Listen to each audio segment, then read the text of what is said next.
E aí galera, tamo de volta!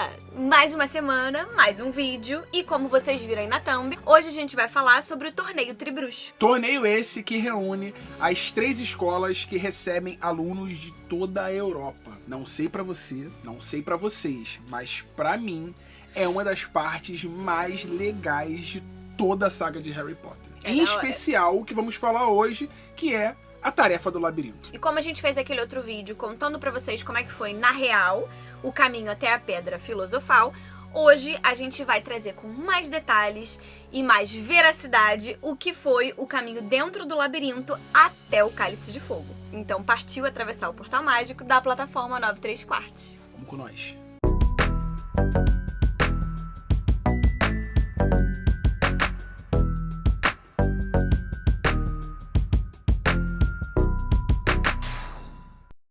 A última tarefa do Torneio Tribruxo, que tinha como objetivo coroar o campeão dos campeões da competição, não somente levou Harry Potter até, então, as mãos de Rabicho, Dada de bom grado,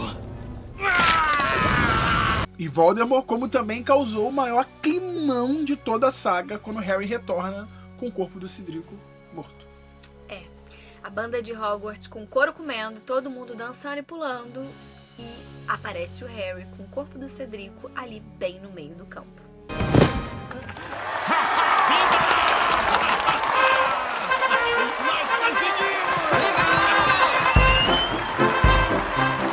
E o pior que eu me amarro nessa música. Eu acho mó climão a música. É um climão, mas é mó climão, porque é mó vibe de... E porque era isso, né? E é uma quebra de expectativa. É, a intenção era todo mundo ver o campeão, todo mundo chegou, comemorando. Mas não, tem um morto. Mas a música é muito boa. Eu gosto muito. Uma informação que não fica clara no filme é que essa tarefa foi preparada no campo de quadribol. E o labirinto ele era feito de sebes altas e densas que se moviam para desorientar os campeões. E, mano, era extremamente tenso e obscuro. E contava com inúmeros obstáculos para poder testar as habilidades mágicas dos campeões. E não somente isso, também testar a determinação e a coragem de cada um deles. Os primeiros a entrar no labirinto foram Harry e Cedrico, que estavam liderando a competição empatados em primeiro lugar. Aí eles caminham durante um tempinho ali junto, daqui a pouco cada um vai pro seu lado. E de cara, a gente já tem um detalhe que não tem nos filmes, que é muito legal. O Harry usa o feitiço dos 4 pontos. E esse feitiço foi ensinado pela Hermione para ajudar o Harry nessa tarefa. E ele consistia basicamente em transformar a varinha numa bússola que apontava sempre para o norte. O que ajudou o Harry a se localizar e se orientar bem dentro do labirinto. Porque ele conseguia entender qual era o melhor caminho para ele seguir para conseguir chegar ao centro do labirinto. Depois de estar ali andando por um tempo por entre as sebes e ter entendido que o Krum e a Fleur já haviam entrado dentro do labirinto, o Harry acaba por reencontrar o Cedrico, que estava com as vestes queimadas e fumegando, porque havia acabado de enfrentar um explosivinho. Criatura essa que, meu mano, vocês não têm noção de como é danada na história. E não nos foi apresentada em O Cálice de Fogo, mano. E é muito legal porque ela faz parte do arco da história do Hagrid ao longo do Cálice de Fogo. E eles são meio que uma mistura de escorpião e camarão, porém com 3 metros. Que foi criado pelo próprio Hagrid, misturando um caranguejo de fogo com uma mantícora. Então a gente conhece muito bem o nosso gigante e como é que ele ama essas criaturas loucas. Após o encontro com Cedrico, o Harry volta a seguir o seu caminho e um pouco depois ele se depara com um dementador. E a essa altura, o Harry já tá mais do que preparado para enfrentar um dementador, né, paizão? Porque, pô, no ano anterior, ele aprendeu a executar com excelência o feitiço do patrono. É, professor Lupin ensinou direitinho, né, gente? Então, pra ele, foi zero terror. Ele só sacudiu a varinha, fez sair o veado prateado da varinha lá e foi galopando na direção do dementador. Só que o dementador tropeça e não é espantado como acontece quando o feitiço é executado. E aí o Harry se liga que, na verdade, não é um dementador, é um bicho-papão. Ser esse que Harry também aprendeu no ano anterior com o nosso professor lobisomem a combater. Então aí foi mais fácil ainda pro Harry. Ele lançou um Ridículos e explodiu o bicho-papão no ar lá. Depois de passar pelo bicho-papão, o Harry encontra uma névoa dourada pelo caminho. E assim que chegou perto, ouviu de longe a Fleur gritar. Isso a gente até tem no filme, que a Fleur realmente grita. Porém, não existe essa névoa dourada que é super legal. E ao ouvir o grito, Harry segue entrando na névoa e simplesmente o mundo vira de ponta cabeça. E aí o Harry fica como se tivesse grudado no teto, que agora era um chão gramado onde estavam seus pés. E o chão é a infinidade do céu. E o Harry com medo, obviamente, né, gente? Tudo mudou do nada. Ele com medo não consegue se movimentar, ele não consegue se mexer, sair do lugar. O que faz ele começar a sentir a pressão do sangue na cabeça dele, porque ele tá de ponta cabeça e ele fica ali entre a cruz e a espada. Ele não sabe se ele dá um passo e corre o risco de cair na infinidade do céu ali, ou se ele solta as fagulhas vermelhas para poder ser resgatado e desistir da prova. Só que ele decide se mexer. E quando ele finalmente toma essa decisão, ele cai ajoelhado no chão e o mundo volta ao normal. Porque era exatamente esse o desafio. Testar a coragem do competidor. Ver se ele conseguiria vencer esse medo que ele ficou. E o Harry, como nós sabemos, é corajoso pra caramba. E ele consegue vencer esse medo. Depois de vagar por um tempo, após ter saído do mundo invertido, o Harry finalmente se depara com um explosivinho, que tira ele do chão e pendura ele novamente de cabeça para baixo, só que agora a 3 metros de altura, porque o bicho não era pequeno não. Aí ele solta os estupefaça, não dá em nada, solta impedimento, até que um acerta lá e o animal solta ele. Pro animal que é, até que ele conseguiu sair tranquilão. Porque é bem assustador, é descrito no livro como um animal assustador, entendeu? Então, quando você vê a história do Cálice de Fogo lendo, você vê todo o desenrolar da história do explosivinho e você vê que ele é um animal bem arisco. Só que ele consegue sair até com certa facilidade. Ele tinha encontrado o Cedrico lá todo queimado, e ele conseguiu sair só com ponta dos cabelinhos queimada, e quando ele consegue, ele cai no chão, sai correndo. Exatamente. Depois de se livrar do explosivinho e sair correndo, o Harry se depara com algo que assusta muito ele.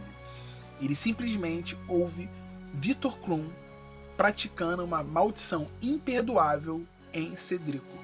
Ele ouve Victor Krum fazendo um crucio no Cedrico. Porém, o Victor e o Cedrico estão do outro lado da Sebe, que faz com que Harry desesperadamente tente ultrapassar. E como que ele passa? Ele usa um reducto. O que no filme não fica muito claro, que de fato é esse feitiço.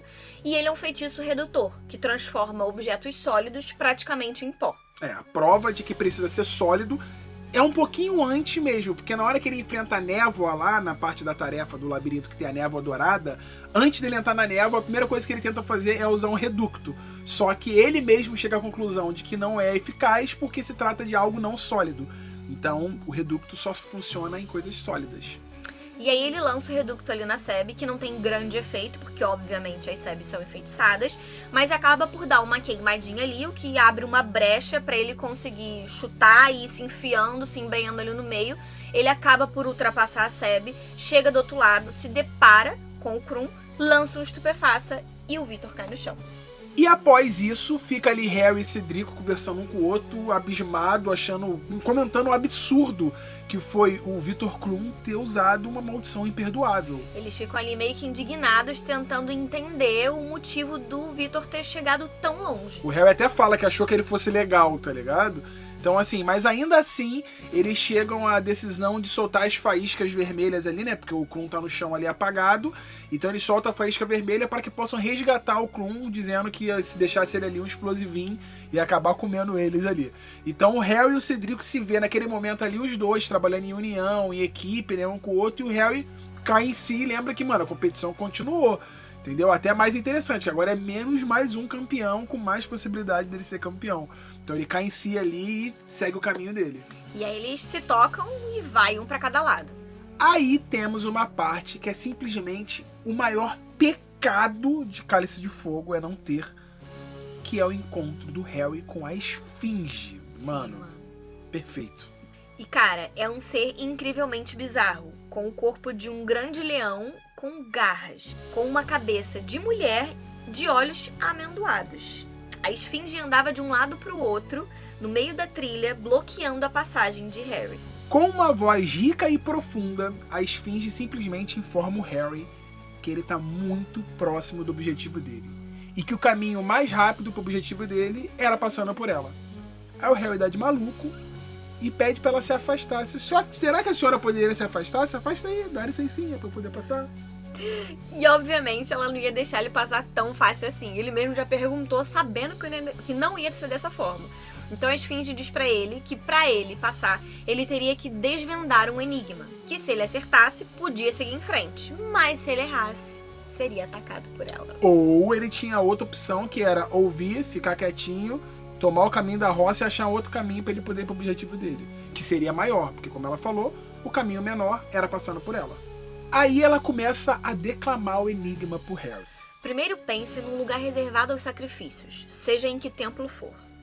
Depois me diga o que se desfolha no inverno e torna a brotar na primavera.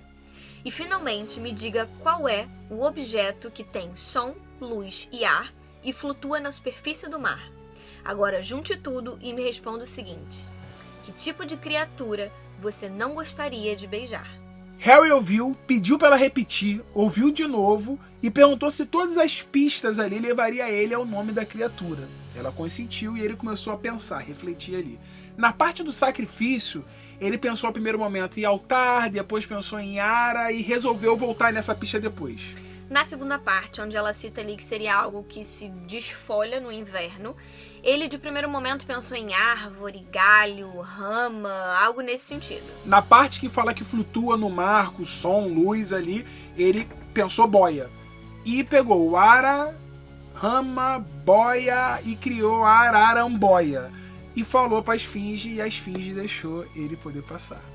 E acontece uma coisa aí muito legal porque o Harry fica inseguro nessa parte, porque ele não é tão bom em enigmas quanto a Hermione, e ele acaba por travar ali, será que eu vou conseguir? E por fim ele acaba conseguindo e ultrapassa. E agora, na reta final, depois de passar pela esfinge, finalmente o Harry avista a trilha que vai levar ele até a taça lá no final. Só que aí do nada surge o Cedrico correndo na frente dele. E também, do nada, surge uma aranha gigante na trilha. E o Ced simplesmente se assusta, tropeça, cai e derruba a varinha dele. Aí o Harry tenta intervir, lança uns estupefaces, uns impedimentos ali, mas não dá em nada. Aí, mais uma vez, a gente vai ver Harry de cabeça para baixo nesse labirinto. Porque a aranha simplesmente pega o Harry pela perna, com a garrinha dela. Pela 10ª vez. Levanta o Harry e ele fica de novo de cabeça para baixo ali, com a aranha mastigando a perninha dele, e é a vez do Ced tentar ajudar o Harry. Aí depois o Harry usa um espelharmos, a aranha solta ele, a perna que já estava mastigada por ela bate no chão, pior, ele fica mais mastigado ainda, largado no chão ali, machucado. E ali com a perna machucada, junto com o Cedrico, eles finalmente lançam um estupefaça e a aranha vai de arrasta. Aí começa aquele diálogo, quem viu o filme sabe, que fica, vai lá, pega lá a taça. Vai você, pega não, lá. Vai você, pega a taça lá, Pega mano. lá. Você merece mais do que eu, pega a taça. Aí os dois decidem junto pegarem a taça em nome de Hogwarts. E assim, finalmente termina o caminho, a trajetória deles ali pelo labirinto. É, no labirinto, porque depois o bagulho fica doidão, igualzinho vocês viram no filme. Ele realmente mete a mão na taça e a taça tá enfeitiçada para levar eles lá pro cemitério, onde o Sr. Voldemort está guardando Harry Potter. E o que mais de fato assustou o Harry nesse caminho ali no labirinto foi o Krum lançando o Crucius no Cedrico. Só que ele não fazia ideia do que estava por vir. Porque o bagulho... Não, melhor. Se vocês quiserem, a gente faz um vídeo falando sobre o que realmente aconteceu dentro do cemitério. Porque também é bem diferente do filme. Ia ficar da hora. É, então fala aí o que você quiser. Comenta aí pra gente, diz se vocês acham que valeria a pena fazer um vídeo nesse formato, só que falando sobre o que rola no cemitério. Deixa então nos comentários se vocês já sabiam disso. E também diz se vocês acham que tem alguma outra cena que seria mais interessante. Pra gente foi a das Esfinge. A gente acha que é das Esfinge que deveria ter.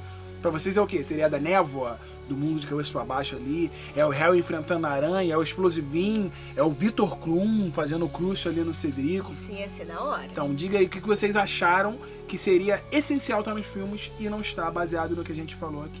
E não se esquece de curtir o vídeo, ativar o sininho pra receber notificação quando tiver vídeo novo, porque agora tem toda semana. Exatamente. Né?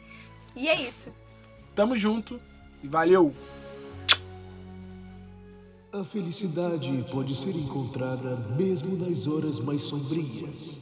Se você se lembrar de se inscrever aqui na plataforma 9 3/4 e de assistir a todos os outros vídeos do canal.